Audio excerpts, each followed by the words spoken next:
आज हम पढ़ने जा रहे हैं मौर्य डायनेस्टी मीन्स मौर्य वंश के बारे में। तो मौर्य वंश की शुरुआत होती है सबसे पहले महाजनपद अपन ने पढ़े। महाजनपदों में से एक महाजनपद के बारे में आपने पढ़ा होगा जिसका नाम है मगध। क्या नाम है उसका? मगध। जो मगध साम्राज्य, मगध महाजनपद था, उसका एक वंशज हुआ करते थे। क्या नाम था उनका? हर्यक वंश। क्या नाम था? हर्यक वंश। हर्यक वंश के बाद नंद वंश का एक शासक आया। नंद वंश का, जो किससे बिलोंग करता था? नंद वंश का जो शासक था उसका नाम था, क्या नाम था उसका? घनानंद। क्या नाम था उसका? घनानंद नाम था। क्या नाम था? घनानंद। ये कब आया था? 326 बीसी में इसने क्या किया? मगध के ऊपर अपना साम्राज्य कायम कर लिया। ये बहुत क्रूर था, मतलब दुष्ट था। अगर बोला जाए कि मतलब एक अच्छा शासक नहीं था। क्यों नहीं था? क्योंकि इसकी जो प्रजा थी वो इससे नफरत करती थी। क्योंकि इसने क्या किया था? उन प्रजा के ऊपर भारी टैक्स, जो टैक्स देते हैं अपन, कर देते हैं, इसने कर वसूली बहुत ज़्यादा कर दी थी। और ऊपर से जो प्रजा थी वो डरी हुई थी। किस लिए डरी हुई थी? क्योंकि जो पश्चिम की ओर से, पाकिस्तान की तरफ से, आज का जो पाकिस्तान है उसकी तरफ से सिकंदर नामक एक योद्धा द्वारा आक्रमण हो रहा था। तो ये जो घनानंद था इसको किसी की फिक्र नहीं थी। तो इसके कारण जो प्रजा थी वो इसको पसंद नहीं करती थी। बात करते अपन आपने एक नाम सुना होगा जिसका नाम है कौटिल्य। नाम सुना होगा आपने कभी ना कभी, कौटिल्य, जिसको अपन चाणक्य के नाम से भी जानते हैं। किसके नाम से? चाणक्य के नाम से।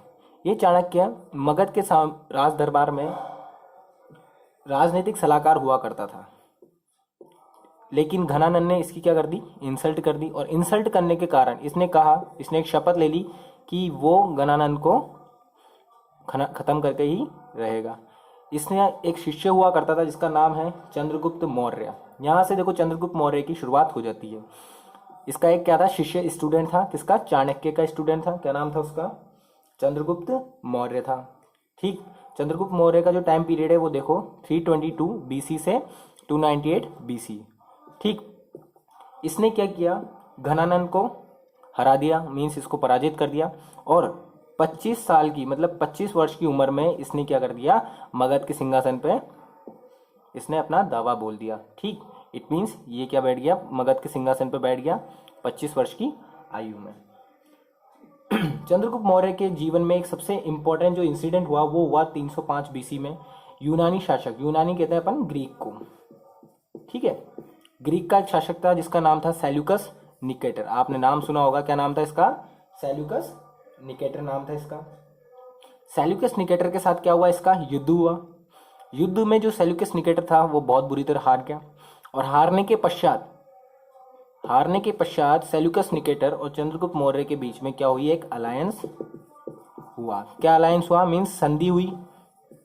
संधि क्या हुई? सेल्यूकस निकेटर ने क्या किया? चंद्रगुप्त मौर्य को गिफ्ट किया। क्या गिफ्ट किए? 500 हाथी। क्या गिफ्ट किया इसने?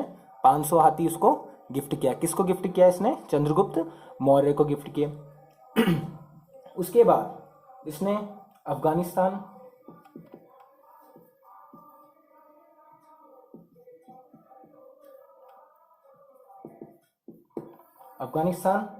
ठीक, बलूचिस्तान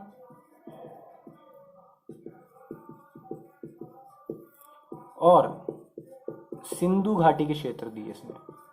जो सिंधु घाटी है वहां के इसने क्या कर दिया? इसको एरिया दे दिया। ठीक। और क्या क्या दिया? 500 हाथी दिए, अफगानिस्तान, बलूचिस्तान और सिंधु घाटी के क्षेत्र दिए। उसके बाद इसने अपनी एक बहन है, इसकी बहन हुआ करती थी, इसका नाम था हेलेना। क्या नाम था उसका? हेलेना। उस हेलेना की शादी किससे कराई? चंद्रगुप्त मौर्य से कराई। ठीक। उसके बाद इसके राज दरबार में एक राजदूत हुआ करता है। राजदूत आप समझते होंगे, एम्बेसडर, जिसको कहते हैं अपन एम्बेसडर। इंग्लिश में क्या कहते हैं उसको? एम्बेसडर, राजदूत। वो राजदूत भी क्या कर दिया? इसको गिफ्ट कर दिया। किसको गिफ्ट कर दिया? चंद्रगुप्त मौर्य को। उस राजदूत का क्या नाम था? आपने नाम सुना होगा उसका, मेगास्थनीज। क्या नाम था उसका?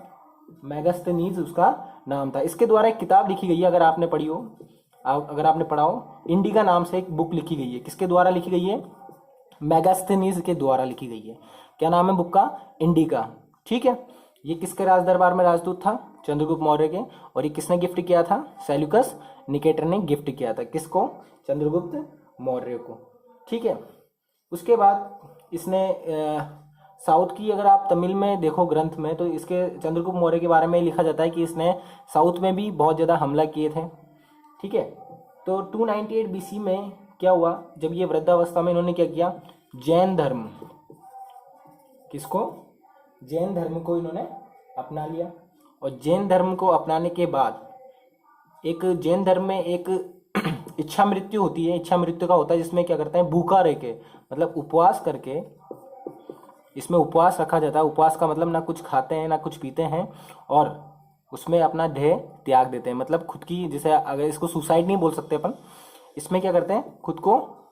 खुद की जो अपनी लाइफ है उसको डिस्ट्रॉय कर देते हैं अपन। तो इनकी मृत्यु हुई थी श्रवण बेलगोला में। कहाँ हुई थी? श्रवण बेलगोला। ये कहाँ पे है? कर्नाटक में है, मैसूर में। कहाँ पे? मैसूर में। ध्यान रखना कहाँ पे है? कर्नाटक में इनकी मृत्यु हुई थी।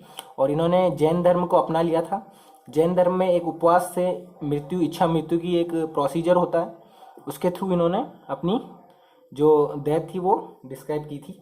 इट मीन्स उपवास के द्वारा इनकी क्या हो गई थी? मृत्यु हो गई थी। कहाँ हुई थी? श्रवण बेलगोला में हुई थी, जो कर्नाटक में है, मैसूर के अंदर ये आता है। इसके बाद इनका पुत्र था चंद्रगुप्त मौर्य का, जिसका नाम है बिंदुसार। बिंदुसार, उसके बारे में अपन अगली वीडियो में पढ़ेंगे।